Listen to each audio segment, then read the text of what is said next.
Sir, ಈಗ ನೀವೆಲ್ಲಿ ಬೆಂಗಳೂರು ಕಡೆಯಿಂದ ಬಂದಿರ್ತಾನೆ? ಹೌದು. ಓಕೆ. ಈಗ ಮದುವೆ ಆಗಿ ಎಷ್ಟು ವರ್ಷ ಆಯ್ತು?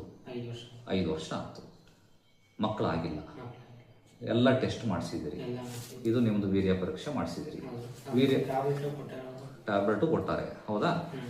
ವೀರ್ಯ ಪರೀಕ್ಷೆನಲ್ಲಿ ಏನು ಬಂದಿದೆಯಪ್ಪ ಅಂತಂದ್ರೆ ವೀರ್ಯ ಕೌಂಟ್ಸ್ ಎಲ್ಲ ನಾರ್ಮಲ್ಲೇ ಇದೆ. ಕರೆಕ್ಟ್ ತಾನೆ? ಹೌದು. ಇದರಲ್ಲಿ ವೀರ್ಯದಲ್ಲಿ ನಾರ್ಮಲ್ ಕೌಂಟ್ಸ್ ಇದೆ. ನಿಮ್ಮ ಮನೆಯವ್ರದ್ದು ಚೆಕ್ ಮಾಡಿಸಿದ್ರಿ, ಎಲ್ಲ ನಾರ್ಮಲ್ ಇದೆ. ಎಲ್ಲ ನಾರ್ಮಲ್ ಇದ್ರೂ ಕೂಡ ಮಕ್ಕಳಾಗ್ತಾ ಇಲ್ಲ. ಹೌದು. ಕರೆಕ್ಟಾ? ಹೌದು. ನಿಮ್ ಡಾಕ್ಟರ್ ಹೇಳ್ತಿದಾರೆ ನಾರ್ಮಲ್ ಐತೆ, ಆಗ್ತವೆ ಆಗ್ತವೆ ಆಗ್ತವೆ ಅಂತ. ಹೌದು. ಆಗ್ತವೆ ಅಂತ ಹೇಳ್ತಾನೆ ಆದರೆ ಈಗ 5 ವರ್ಷ ಆದ್ರೂ ಮಕ್ಕಳಾಗ್ತಾ ಇಲ್ಲ, ಹೌದಾ?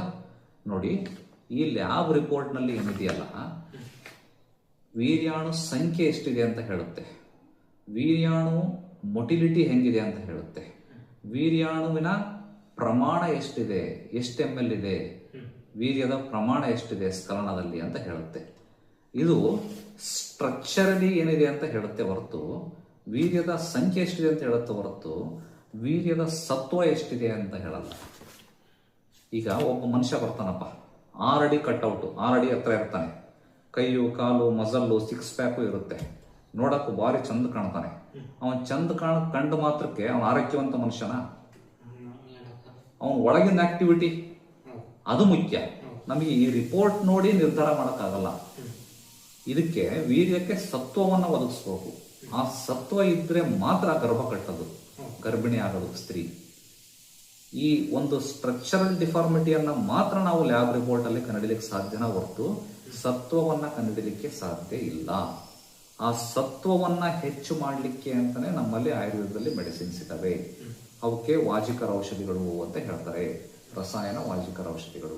ಅದನ್ನ ಕೊಟ್ಟಲ್ಲಿ ನಮ್ಮಲ್ಲಿ 100ರಲ್ಲಿ 90-95 ಜನರಿಗೆ ಇಂಪ್ರೂವ್ಮೆಂಟ್ ಆಗಿದೆ, ಮಕ್ಕಳಾಗಿದ್ದಾವೆ.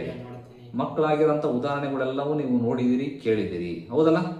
ಅದನ್ನು ಕೇಳ್ಕೊಂಡೇ ಬಂದಿರೋ ಅಂಥದ್ದು. ನಮ್ಮಲ್ಲಿ ಟ್ರೀಟ್ಮೆಂಟ್ ತಗೊಂಡು ಮಕ್ಕಳು ಎಷ್ಟೋ ಜನರಿಗೆ ಆಗಿದೆ. ಆ ನಿಟ್ಟಿನಲ್ಲಿ ನಾವು ಟ್ರೀಟ್ಮೆಂಟ್ ಕೊಟ್ಟಾಗ ಅದು ಹೆಲ್ಪ್ ಆಗುತ್ತೆ. ಬರೀ ಕೌಂಟ್ ನಾರ್ಮಲ್ ಐತೆ ಅಂತ ಮಾತ್ರಕ್ಕೆ ಎಲ್ಲ ನಾರ್ಮಲ್ ಐತೆ ಅಂತ ಅರ್ಥ ಅಲ್ಲ.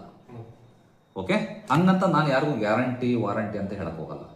100 ಜನರಲ್ಲಿ 90 ಜನಕ್ಕೆ ಅನುಕೂಲ ಆಗಿದೆ, ಇನ್ನು 10 ಜನಕ್ಕೆ ಆಗಿಲ್ಲ. ಸೈಡ್ ಎಫೆಕ್ಟ್ ಅಂತೂ ಯಾವ ಇರಲ್ಲ. ನಿಮಗೆ ಏನೇ ಔಷಧಿಯನ್ನು ಕೊಟ್ಟರು ಅದನ್ನು ನಾನು ತಿಂದು ತೋರಿಸ್ತೇನೆ.